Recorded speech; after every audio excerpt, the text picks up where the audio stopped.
Siapa nih yang gak kenal sama tokoh yang ada di foto tersebut? Beliau merupakan Kiai Haji Abdurrahman atau yang sering kita sebut Gus Dur. Beliau merupakan Presiden keempat Indonesia sekaligus tokoh pluralisme dan bapak yang mempunyai pemikiran yang melampaui zamannya. Lahir di Jombang, tanggal 7 September tahun 1940, Gus Dur memiliki darah perjuangan yang kental. Ia adalah putra dari Wahid Hasyim, Menteri Agama pertama Indonesia. Dari perjalanan intelektualnya, beliau bermula dari pesantren yang ada di Jember hingga S1-nya yang ada di sini. Lalu dia melanjutkan S2-nya di sini. Hingga dia itu aktif sebagai jurnalis dan di LP3S. Perjalanan politiknya itu penuh warna, bermula di saat dia mengkritik PPP hingga membuat forum demokrasi dan juga membentuk PKB serta menjadi Presiden Republik Indonesia yang keempat. Meskipun menjadi presiden itu cepat dimakzulkan oleh DPR, tapi pemikiran tentang demokrasi dan toleransinya tetap abadi. Lantas, bagaimana sebenarnya pemikiran politik Islam menurut Gus Dur? Ada 3 fondasi utama persaudaraan atau ukhuwah yang beliau pegang teguh.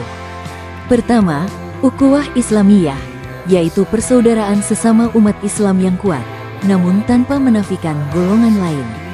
Kedua, ukhuwah wataniyah atau persaudaraan kebangsaan.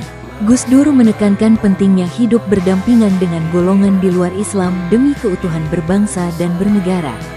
Dan yang ketiga, yang sering beliau gaungkan, adalah ukhuwah basyariyah, yaitu persaudaraan kemanusiaan. Bagi Gus Dur, tidak ada manusia yang lebih unggul dari manusia lain. Penindasan dan eksploitasi atas nama apapun tidak bisa dibenarkan. Salah satu gagasan Gus Dur yang paling terkenal adalah pribumisasi Islam. Nah, penting dicatat juga ya teman-teman bahwa ini tuh bukan jawanisasi atau sinkretisme. Nah, pribumisasi Islam itu artinya memahami Islam dengan mempertimbangkan konteks budaya, hukum, dan rasa keadilan lokal. Islam mempertimbangkan nilai-nilai dalam merumuskan hukumnya. Lalu, bagaimana pandangan Gus Dur soal negara Islam? Beliau yang berpendapat bahwa tidak ada bentuk negara Islam yang baku, di mana pembentukan negara itu didasari pada kebutuhan masyarakat dan pada waktunya, karena tidak ada mekanisme yang baku. Transisi kepemimpinan dalam Islam. Nah, bagi Gus Dur juga, Islam di Indonesia nggak boleh tuh menjadi ideologi negara yang tertutup. Islam harus menjadi kekuatan yang inklusif, demokratis, dan plural. Nah, kalau terkait Pancasila gimana, Min? Nah, kalau terkait Pancasila sendiri, Gus Dur memiliki pandangan yang menjujukan. Islam dan Pancasila adalah satu kesatuan yang utuh, di mana Islam itu adalah keyakinan yang tauhid bagi umat muslim, sedangkan Pancasila adalah dasar konstitusional negara. Pancasila gak boleh nih menggantikan Islam sebagai landasan iman, tapi Pancasila ini menjamin keberadaan Islam itu berada di bawah payung negara. Karena itulah demokrasi, pluralisme, dan liberalisme dalam arti kebebasan adalah sebuah keniscayaan di Indonesia. Nah, inti dari politik Gus Dur sendiri adalah kemanusiaan.